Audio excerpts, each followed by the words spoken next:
good morning, almost afternoon. So my name is Ariana Aboulafia, and I lead the Disability Rights Project at the Center for Democracy and Technology, known to many of y'all in this room, I'm sure, as CDT.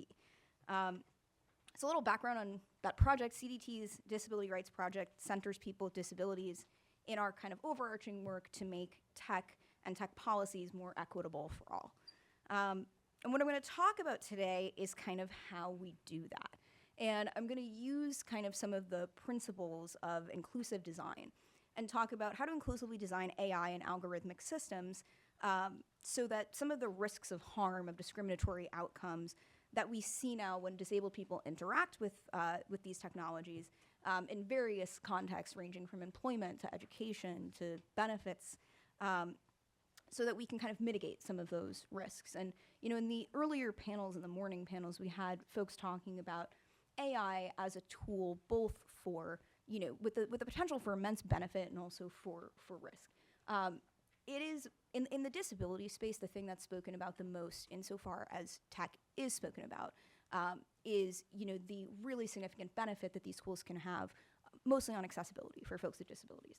I jokingly refer to myself, it's a little bit of a joke, as the wet blanket, because it's my job to talk about some of the risks and some of the concerns, but also how we can mitigate them. So I'm going to start there, right? What are some of the risks and the harms of these AI and algorithmic tools that are impacting people with disabilities? And when I talk about those risks, I sometimes use this term tech-facilitated disability discrimination, which I may or may not have made up. But what I mean by that is tech, and that includes AI systems and algorithmic systems, facilitating disability discrimination. Discrimination itself and discrimination against people with disabilities isn't new in the same way that discrimination against any marginalized group isn't new, but the technology can make it look a little bit different. And part of being an effective advocate in 2024, almost 2025, I think is understanding kind of what that looks like. So, people with disabilities have been experiencing discrimination in housing and education and employment for quite some time. But what does it look like now? And so I'm going to run through kind of a couple of those areas that I just mentioned, and I'm going to be quick about it because I'm going to put the lightning in lightning talk. But what that also means is there's going to be a lot of information here. So I will say here that I hope that you don't see this as like a one and only kind of opportunity, right? I hope that you dive into this and continue to think about the ways in which these tools impact people with disabilities and other marginalized groups far after these 15 minutes. So in employment, many of y'all in this room also probably know at least some of this, but many employers use AI or algorithmic tools in their hiring processes, as an example. Some of these tools can look like algorithmic resume screeners that use algorithms to winnow down applications based on particular criteria. So how could this have an impact on a person with a disability? So let's say the resume screening algorithm winnows down applications and screens them out on the basis of having a gap in your resume. Folks with disabilities might have a gap in their resume on the basis of taking a medical leave, right, or having an issue related to their disability. And they may be unfairly screened out. Recent research out of the University of Washington, which I've heard is pretty close by, showed they asked LLMs to rank resumes, identical resumes, some with disability-related honors, so meaning awards and scholarships and that sort of thing, and some without. And it downranked the ones with disability-related honors and scholarships, right? And so that's kind of one way that some of these tools can, disproportionately affect and detrimentally affect people with disabilities. And part of the way to think about this is AI, algorithmic tools, and technology in general as a force multiplier, right? The idea that there is ableism in society already and that these tools are potentially multiplying that instead of doing the thing that we want them to do, which is reducing bias. And employment is something I talk about a lot because it's a vital means of, economic opportunity and stability. And tech tools might be negatively impacting the ability of folks with disabilities and other marginalized groups to access employment, to maintain employment. Education, it's another area that I talk about a lot because, again, right, this is really important. It provides people with opportunities to succeed. But tools that are used in schools that integrate AI or algorithmic systems, they pose a risk of harm and discrimination to disabled youth. So one example there is remote proctoring software. You know, during the height of the COVID pandemic, a lot of tests were moved remotely. I took my bar exam online. I would not recommend that if you have the ability to not do that.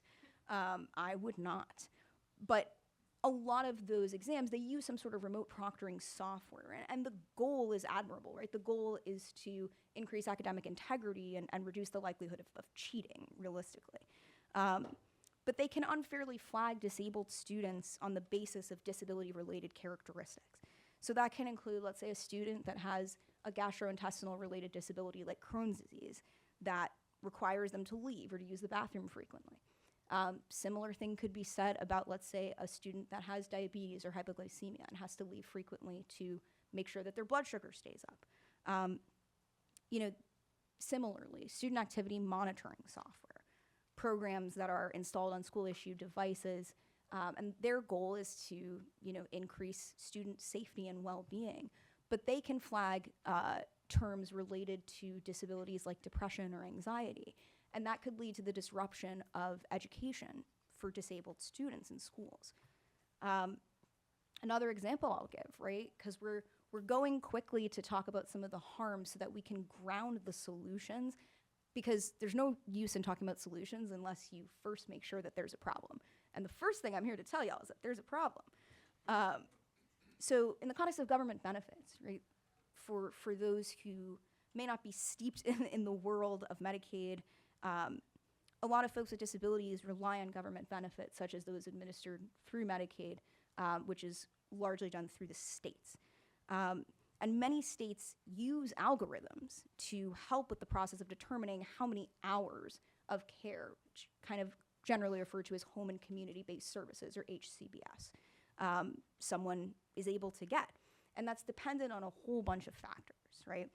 But in places like Arkansas, the integration of these systems into benefits determination schemes led to a significant reduction of benefits.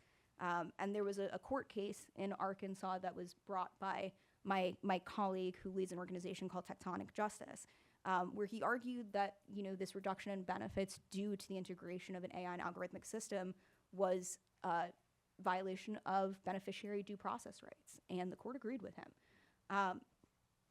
And so the risks and the harms of AI and algorithmic tools, and I'm talking about them both, for disabled people are many. And it's also really important to emphasize that they're happening right now. We see these concerns again in employment and education, Medicaid.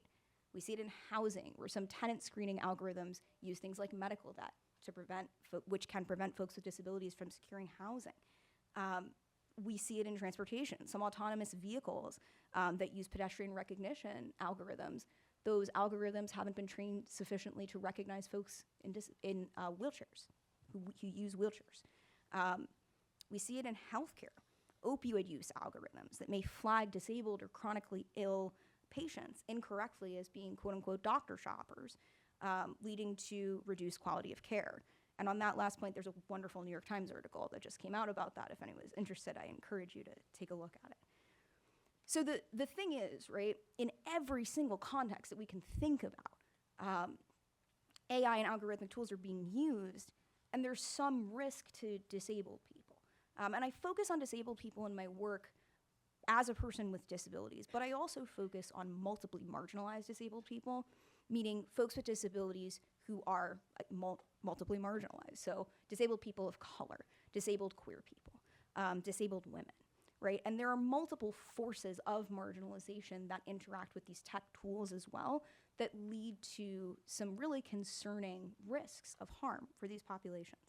And so I hope that I've established in the last 7 minutes or so that there's a problem. And so the question that remains, among others, I hope you have a lot of questions, is why that exists and also what we can do about it. And so I started off this talk by talking about inclusive design. And so, in general, the principles of inclusive design state that when you design something in a way that's inclusive to disabled people, you wind up making it better for everyone. And there's been a study on this called the curb cut effect. And the curb cut effect basically means that when curb cuts were built in physical spaces, what they found was not only that, folks who use wheelchairs had an easier time of getting around, but also parents who were navigating life with strollers and travelers who were using luggage. And so the idea is that we can apply the principles and the ideas of inclusive design into the creation of tech tools, of algorithmic tools, of AI systems. And in doing so, we can mitigate the risks while maximizing the potential benefits of some of these tools for disabled people, but also for everyone else, including other marginalized groups. In order to do this, the first thing that we need is better data. Partnership on AI, which I think some of y'all are familiar with, published a report, I think it was earlier this year, but time is elusive, on inclusive demographic data guidelines, which recommended various ways for developers to collect better data while also preventing the harms to marginalized groups that can stem from the data collection process. And this kind of touches on that tension that Ryan mentioned earlier, right? Of like, do we want facial recognition to work better, give it more data so that it works better for marginalized groups, or do we say, actually, we don't want that to work better at all? And the Partnership on AI published this report balancing the importance of getting better data and also doing it in a way that is privacy protective, specifically for marginalized groups as well. And with my CDT colleague, Miranda Bogan, who I'm sure some of y'all know as well, and a disability data expert named Bonnie Swainor from Johns Hopkins, I've continued some of this work in publishing a report that specifically discusses how to get better disability data when designing algorithmic systems. And we wrote there about some of the specific reasons as to why getting good data on disability is so hard. There's stigma that can prevent people with disabilities from wanting to identify in any sort of public forum as being disabled. It may be difficult to reach disabled populations for data collection because people with disabilities are disproportionately incarcerated. They're disproportionately living in places like hospitals or long-term care facilities. And there are also questions as to the best way to define disability. Should we use medical diagnoses? Should we use legal constructions? Or should we use the demographic idea, the identity-based model that allows people to self-identify? And so to combat kind of some of these disability-specific questions and concerns in data gathering, and address some of the privacy concerns, the other concerns that PAI sort of brought up as being inherent to data collection. Our report mentions, among a lot of other things that I can't take credit for, that we collect and store data in ways that are accessible, in ways that are privacy protective. And this is a big one, that we include disabled people in the creation, the deployment, the auditing, the procurement of all of these technologies, but also in the creation, the implementation of tech policy, because the technology themselves and the tech policy are two different things.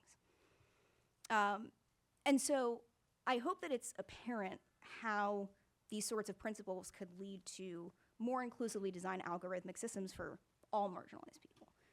That building systems that center affected populations, and I'm not the first one to talk about this, I'm not even the first one today to talk about this, and they protect privacy and other civil rights from the outset makes for less risky, less harmful, less discriminatory systems. And this goes back to kind of this age-old colloquialism, or like as age-old as something can be in this still burgeoning field. And that's like this idea of garbage in, garbage out, right? When we create systems with under-inclusive or non-inclusive data, the outputs of those systems will also be under-inclusive, and that's oftentimes going to most detrimentally impact marginalized people. And that includes people with disabilities. And for people with disabilities and for other marginalized groups, right, the consequences of under-inclusive outputs, because you use that phrase and it sounds so like far removed, but the consequences are real. And that's why I spent more than half of my time here talking about some of those consequences, again, because I think it's so important to ground this work first in the fact that people are having real experiences that may be impacting their lives in really significant ways as a result of these tools. And so, like, in short, right, to inclusively design better algorithmic systems, better AI tools, and to mitigate some of the harms that I've mentioned, we need better data, but we also need better data collection practices. This is why the work of Partnership on AI and so many of you in this room is so important. And I'll close here, and then I'll hopefully, I hope some of y'all have questions. You know, marginalized groups and disabled people in particular often are not properly being considered in the development of tech tools and also tech policies. Disability advocates and, you know, activists and advocates in marginalized communities in general have the framework and they have the experience, unfortunately, to combat discrimination. They know how to fight it. And that includes tech-facilitated discrimination. But it's vital that the tech community and the tech policy community consider these populations at the outset during data collection, during systems design, so that they don't have to, so that there's less discrimination for them to combat. And I'm gonna close there and just say thank you so much and open it up for questions.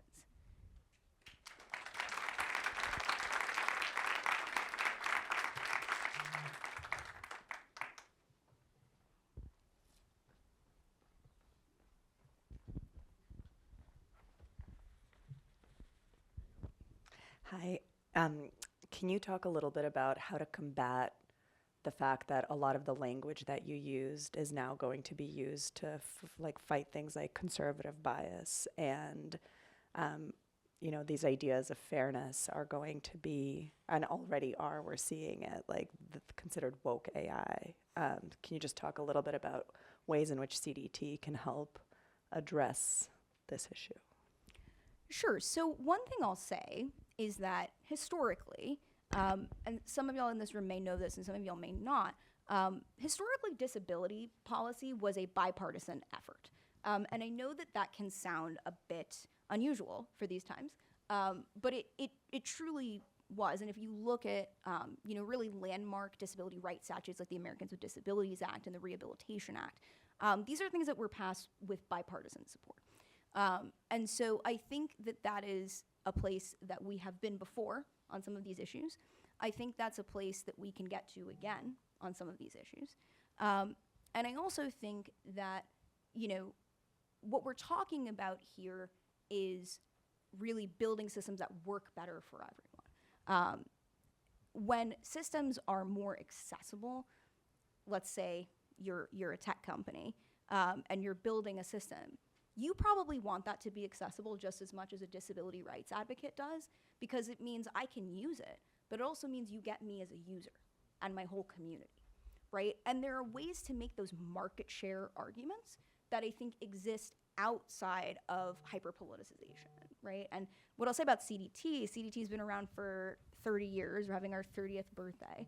And, you know, CDT has engaged in tech policy work throughout all sorts of administrations. So we have that benefit of understanding. And the Disability Rights Project is much newer, but disability rights work is much older than that, right? And so I think that we have the blueprint within the disability rights space to make progress regardless of an administration and regardless of you know, potential opposition. It's just a matter of figuring out the right rhetoric to get there. Anyone else? Questions?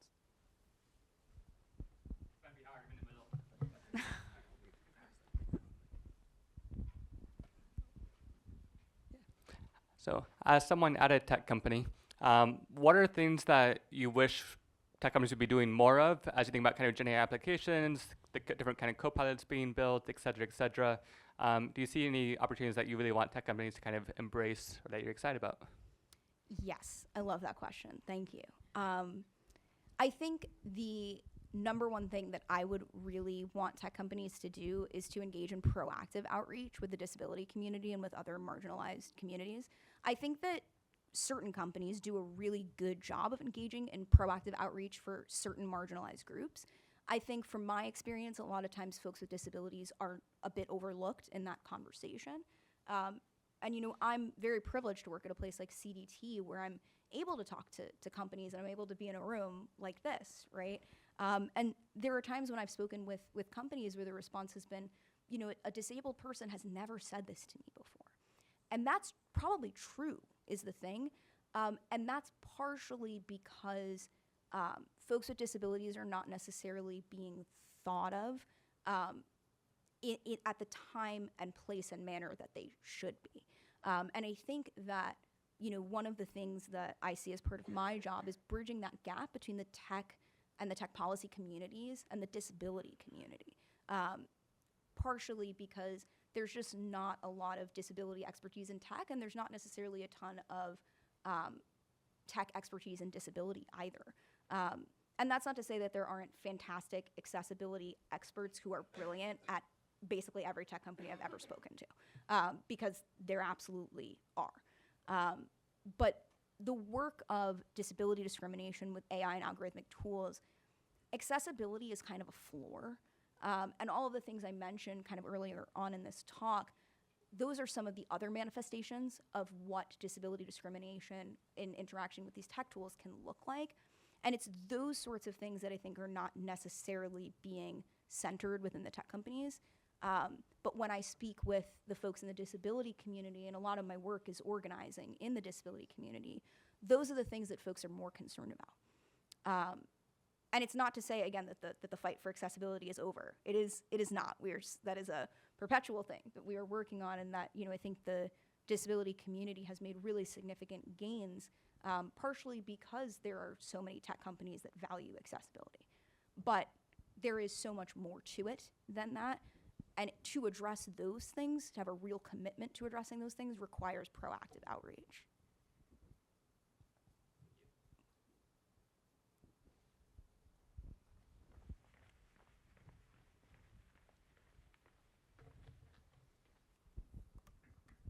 Hi.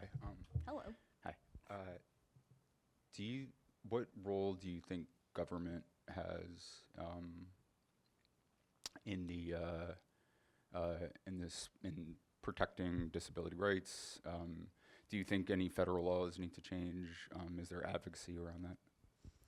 So that's an interesting question. One of the questions I actually get a lot is, do I think the ADA, the Americans with Disabilities Act, should change because it was passed in 1990, which is a little bit before, let's say, the internet as we know it today. My answer to that is pretty unequivocally no. I don't think that the law needs to change. I ground a lot of my work in disability rights, and I'm an attorney by training, but I don't practice because I get to do things that are actually fun. Sorry. I practiced for a few years, okay? But but I think that within disability rights, in the framework of disability rights, when we're thinking about things like the ADA and Section 504 of the Rehabilitation Act and the IDEA, the Individuals with Disabilities in Education Act, those sorts of statutes, and those are federal statutes, but there are statutes on the state level, sometimes on the local level, that do provide protection against discrimination for people with disabilities. And so because that disability rights framework is fairly robust, I think that the challenge is putting forward the idea that AI and that algorithmic tools, they're not a separate use case, right? They don't get their own category. Disability discrimination, if it's being facilitated by technology, it's still disability discrimination, right? And so the exact same tools that we've used to combat disability discrimination when it's not because of an AI or an algorithmic tool, the same framework and the same legal framework, I think, applies in a lot of scenarios. And so, the EEOC, I think it was 2 years ago now, issued some guidance basically saying just this, right? Saying that when it comes to employment, you can't discriminate against, job candidates or workers with disabilities and say, sorry, it was the tool, it wasn't me.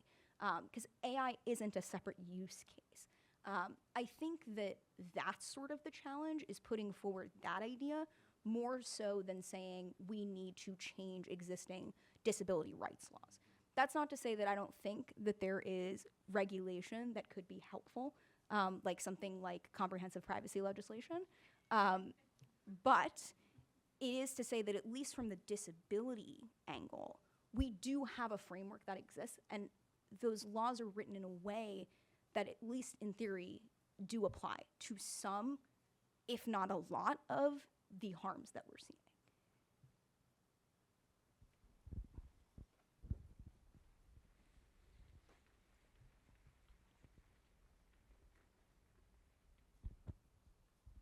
Thank you. Thanks for a great talk, really interesting.